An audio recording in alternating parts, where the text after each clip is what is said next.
Laura Carter Canines presents How to Have a Happy Dog Without Going for a Walk, keeping tails wagging when exercise is restricted.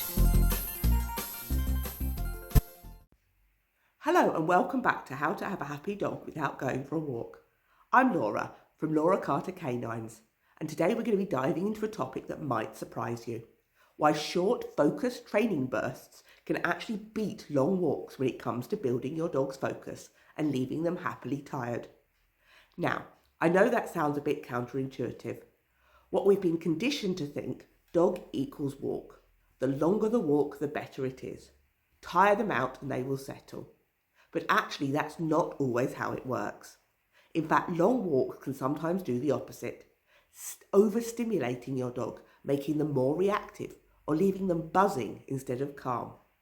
Whereas short, engaging training sessions can help get focus, connection, and a dog who's content to snooze afterwards. So, let's dig in. First, the science about canine attention spans. Dogs are a lot like us. Think about yourself sitting through a 3-hour lecture compared to a 10-minute talk. Which one are you most likely to actually remember? Most of us and most dogs do better in smaller chunks. A dog's attention span, depending on their age and breed, might only be for a few minutes at a time. Puppies especially are like toddlers, full of beans and easily distracted. So when you're training, aim for 2 or 3, maybe 5 minutes at a time. You're working with their brain, not against it. I've heard this so many times when I've been running my training classes. An owner keeps trying and trying to get their dog to walk nicely on a lead for a whole 40-minute walk, and both of them end up frustrated and coming to me saying they're giving up. But if I get them to spend just 3 minutes practicing a simple lead work in the garden, suddenly the dog is focused, the owner feels successful, and the dog's brain is pleasantly tired from problem solving.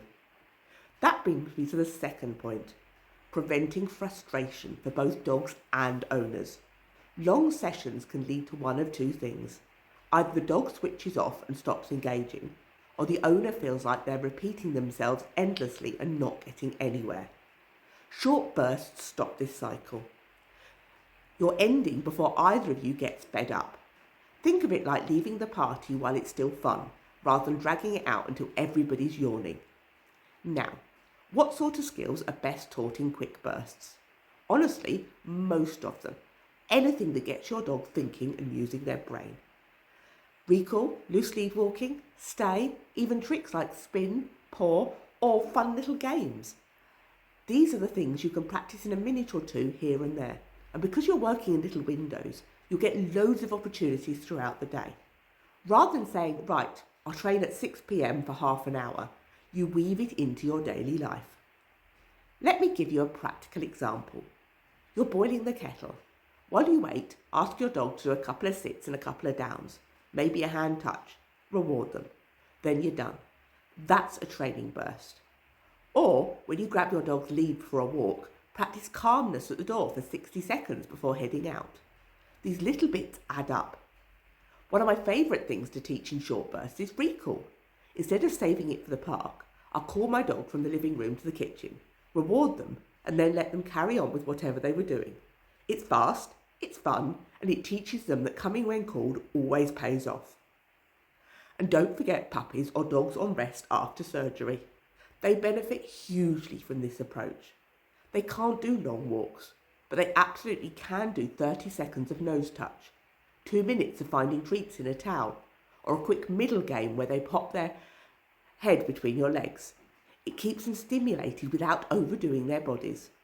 This ties into my fourth point, building a daily routine around mini training moments. I often tell clients not to think of training as an event, but as little moments you sprinkle through the day. Dogs thrive on structure, but they don't need hours at a time. Imagine setting yourself a goal of 3 to 5 training bursts across your day. One in the morning when you're making breakfast, one at lunchtime when you're having a break, and one in the evening when you'd otherwise be scrolling on your phone. That's plenty. It means you're less likely to skip training because it doesn't feel like a big commitment. 2 minutes is always doable, And by the end of the day, your dog has had multiple successful learning experiences and you've kept it fun. Now, here's where things get really excited. Combining training bursts with enrichment. This is where the magic happens. Training taps into your dog's natural brain power and enrichment lets them use their natural instincts. Put the two together and you've got a calm, happy dog without leaving the house. And that's exactly what this podcast is all about.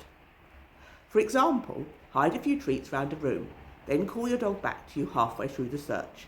They come back, get rewarded, and then go back to sniffing. You've just mixed recall with enrichment. Or practice stay while you scatter kibble onto a snaffle mat. That builds impulse control, and then the sniffing afterwards is the reward. This is especially useful for busy owners.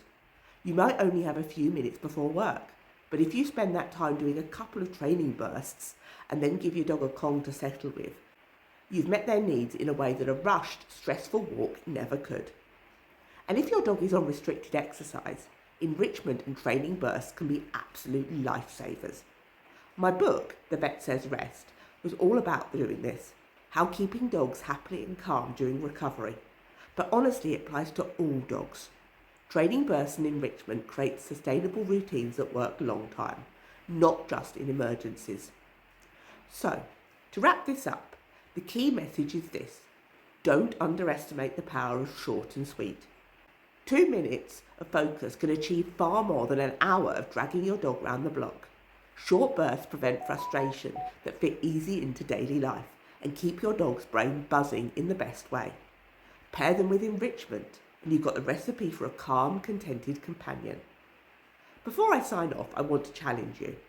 Over the next week, instead of heading out for a long walk every day, try swapping at least one of those walks for 3 to 5 short training bursts and enrichment activities at home.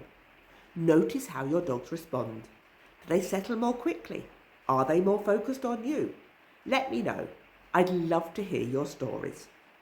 Thank you so much for listening in for today's episode, Why Short Training Bursts Beat Long Walks for Focus. I'm Laura from Laura Carter Canines, and if you'd like more ideas for short, fun training games, come and join me over on my Instagram at Laura Carter Canines, or check out my online courses at lauracartercanines.com, including my Wags Without Walks membership, which is full of enrichment activities. I'll be back next week with another episode to help you and your dog thrive together. Until then, enjoy those short bursts and keep those tails wagging.